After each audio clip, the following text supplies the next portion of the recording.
तो अब बात कर लेते हैं नेस्टेड फॉर लूप की। नेस्टेड फॉर लूप का मतलब ये होता है कि एक लूप के बीच में दूसरा लूप हम यूज कर लेते हैं। तो यहाँ पे रिक्वायरमेंट, प्रोग्राम के रिक्वायरमेंट के हिसाब से हम एक लूप के बीच में दूसरा लूप यूज करते हैं। जो सिंटैक्स आप देख पा रहे हैं, तो पहले हमने फर्स्ट फॉर लूप में इनिशियलाइजेशन, कंडीशन, इंक्रीमेंट लिखा है, फिर ओपनिंग कर्ली ब्रास है।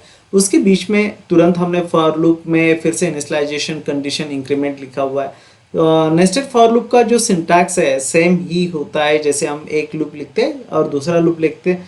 जैसे हम पहले लूप लिखते हैं वैसे ही दूसरा लूप होता है, लेकिन ये लूप के बीच में दूसरा लूप लिखा जाता है। जैसे आप कलर में देख पा रहे होंगे कि रेड कलर में हमने उसे लिखा हुआ है।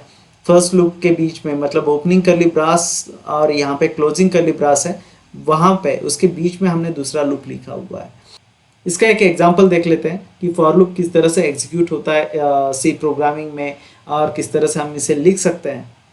यहाँ पे फिर से हम वेरिएबल को डिफाइन कर लेते हैं, इंटीजर आई और सेमीकोलन, और यहाँ पे फॉर लूप लिखेंगे for I equal to 1 semicolon I less than equal to 10 semicolon I plus plus, जैसे हमने पहले लिखा था वैसे ही। तो यहाँ पे हमने फिर से स्टेटमेंट लिखा प्रिंट एफ, और यहाँ पे आई की वैल्यू को प्रिंट करा देते परसेंटेज डी कॉमा आई, यहाँ पे स्लैशन लेते हैं और सेमीकोलन दिया, कंपाइल किया, इसे रन किया तो 1 से लेके 10 तक नंबर प्रिंट हो चुके हैं। लेकिन यहाँ पे अगर आप फिर से फॉर लूप लिखते हैं, एक नया फॉर लूप हम लिखते हैं, उसके लिए हमें एक वेरिएबल भी चाहिए होगा। जे हमने यहाँ पे डिफाइन कर दिया है, तो फिर से J equal to 1 semicolon J less than equal to 10 semicolon J plus plus, इस तरह से लिखा। मतलब देखिए कि यहाँ पे देखिए फॉर लूप हमने जो लिखा था फर्स्ट, उसके बाद स्टेटमेंट था तो ये 10 टाइम एग्जीक्यूट हुआ था। अभी हमने एक नया फॉर लूप वहाँ पे लिख दिया, मतलब यहाँ पे फर्स्ट फॉर लूप का जो वैल्यू है आई का, ये फर्स्ट टाइम उस लूप को एग्जीक्यूट कराएगा। तो यहाँ पे ये 10 टाइम सेकंड जो आपने लूप लिखा है उसे 10 टाइम एग्जीक्यूट कराएगा, क्योंकि ये इटसेल्फ लूप है और उसके अकॉर्डिंग ही ये 10 टाइम एग्जीक्यूट करेगा।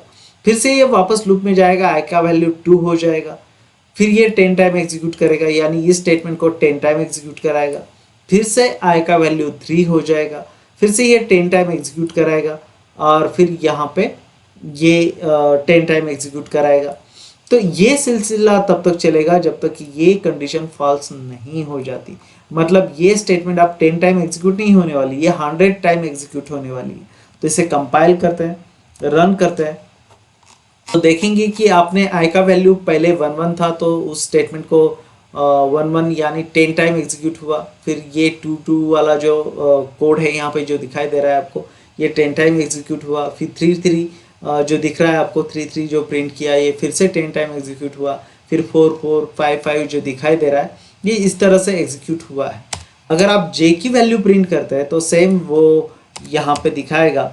मैंने इसे कंपाइल किया, रन किया, रन करने के बाद अगर आप देखेंगे तो 1 से लेके 10 तक, यानी फर्स्ट जो वैल्यू थी आई की, फर्स्ट टाइम हमने जो एग्जीक्यूट किया था उसमें 10 नंबर प्रिंट किए थे, सेम वैसे ही अभी हम जे की वैल्यू को प्रिंट कर रहे हैं। तो 1 से लेके 10 तक उसने प्रिंट किया, फिर जे की वैल्यू चेंज नहीं हुई, वो रिपीट वहाँ से वापस गया लूप, जो यहाँ पे आप स्क्रीन पे देख पा रहे हैं। मैं इसे पैरेलल रख लेता हूँ।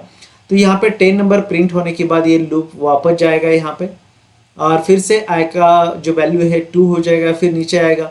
लेकिन जे का वैल्यू कंप्लीट होने के बाद यहाँ पे गया है, तो ये से ये पता चलेगा कि जे की वैल्यू 1 है, और फिर से यहाँ पे एग्जीक्यूट होगा क्योंकि ये कंप्लीट हो चुका था लूप। फिर से इसने यहाँ पे शुरू किया, 1 से लेके 10 तक प्रिंट किया खुद को। फिर से यहाँ पे जो आई का वैल्यू है ये 3 हो जाएगा। फिर से आई का वैल्यू 3 होने के बाद ये नीचे आएगा। जे का वैल्यू फिर से 1 है, 1 से लेके 10 तक इस स्टेटमेंट को प्रिंट करेगा। सेम 1 से लेके 10 तक इसने प्रिंट किया, ऐसे 10 टाइम इसने प्रिंट किया। मतलब पूरे जो नंबर है, मतलब यहाँ पे ये जो स्टेटमेंट एग्जीक्यूट हुआ है ये 100 टाइम एग्जीक्यूट हुआ है। ओके, तो यहाँ पे अगर आप ओपनिंग कर्ली ब्रास लिखते हैं, ओपनिंग कर्ली ब्रास जैसे हमने सिंटैक्स में देखा था वैसे ही अगर लिखने की कोशिश करेंगे तो इसमें कोई भी चेंज नहीं होगा, क्योंकि हमने इसे मल्टीपल लाइन यूज़ ही नहीं कर रहे हैं। क्योंकि इसके बाद इस लूप पे इफेक्ट था और इसका इफेक्ट इस लाइन पे था, तो यहाँ पे ब्लॉक ऑफ लाइन लिखने की ज़रूरत ही नहीं थी। तो यहाँ पे फिर से हमने opening curly brace closing curly brace लिखा और यहाँ पे इस लूप का ब्लॉक को क्लोज किया इस तरह से।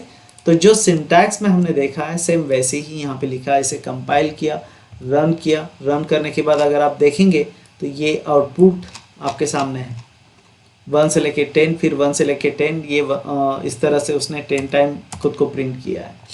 अभी एक एग्जांपल ले लेते हैं। मतलब अगर आप चाहते हैं कि मल्टीप्लिकेशन टेबल बनाया जाए सी प्रोग्रामिंग में फॉर लूप यूज़ करके, तो यहाँ पे सेम नेस्टेड फॉर लूप का यूज़ होगा। 1 से लेके 10 तक हमने नंबर तो प्रिंट किए ही हैं, तो यहाँ पे आई का वैल्यू जे के साथ मल्टीप्लाई करा देते हैं, तो ये ऑटोमेटिकली मल्टीप्लिकेशन टेबल को प्रिंट कराएगा।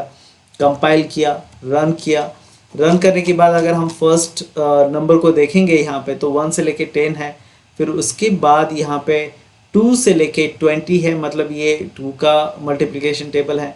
उसके बाद अगर आप देखेंगे 3 का मल्टीप्लिकेशन टेबल आपको स्क्रीन पे दिखाई दे रहा होगा, फिर 4 का, लेकिन इसे थोड़ा टैबुलर फॉर्मेट में लेके आते हैं। टैबुलर फॉर्मेट में किस तरह से लिखा जाता है, तो यहाँ पे देखेंगे स्लैश एन की जगह हम क्या करते हैं, स्लैश टी लिख देते हैं, मतलब स्पेस इसमें देते हैं, क्योंकि ये हॉरिजॉन्टल प्रिंट कर रहा है, वर्टिकल नहीं प्रिंट कर रहा है।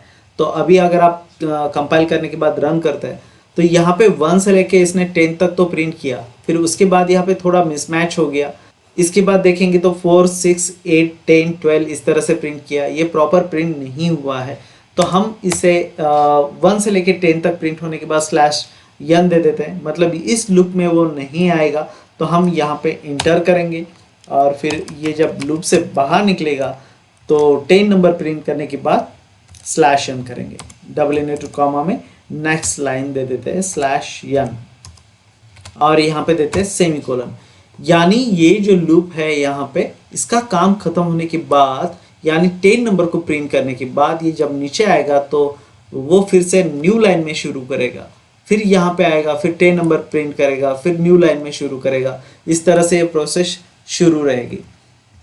देखिए अब यहाँ पे देखिए 1 से लेके ये हॉरिजॉन्टल फॉर्म में इसने प्रिंट किया है। मल्टीप्लिकेशन आप वर्टिकल देखिए या हॉरिजॉन्टल देखिए सेम ही होता है। तो 1 से लेके यहाँ तक 10 को प्रिंट किया, फिर स्लैश एन हमने यूज़ किया था तो नेक्स्ट लाइन में शुरू हो गया। फिर यहाँ पे 2 का टेबल हॉरिजॉन्टल देखिए वही प्रिंट किया। तो आप वर्टिकल देखेंगे तो 1 से लेके 10 तक नंबर है, फिर 2 का टेबल है, 3 का है, 4 का है, 5 का है। सेम हॉरिजॉन्टल फॉर्म में भी वैसे ही है। यानी यहाँ पे नेस्टेड फॉर लूप को हमने यूज़ किया मल्टीप्लिकेशन टेबल प्रिंट करने के लिए। तो इस तरह से लूप स्टेटमेंट को यूज़ किया जाता है अलग अलग पर्पस के लिए। मतलब यहाँ पे एक चीज़ होती है कि ये जो स्टेटमेंट है एक स्पेसिफिक टाइम के बाद फिर से वो री एग्जीक्यूट होती है, क्योंकि हम इस लूप को फिर से स्टार्ट करते हैं। यानी ये कंप्लीट होने के बाद फिर से स्टार्ट होता है, फिर से उसके अकॉर्डिंग ही इस स्टेटमेंट को प्रिंट किया जाता है। मतलब ऐसे कोई प्रोग्राम होते हैं जो स्पेसिफिक टाइम के बाद फिर से रिस्टार्ट करे, तो ऐसे टाइम में हम loop with in loop statement का यूज़ करते हैं। तो इसके बाद नेक्स्ट लूप के बारे में जानते हैं।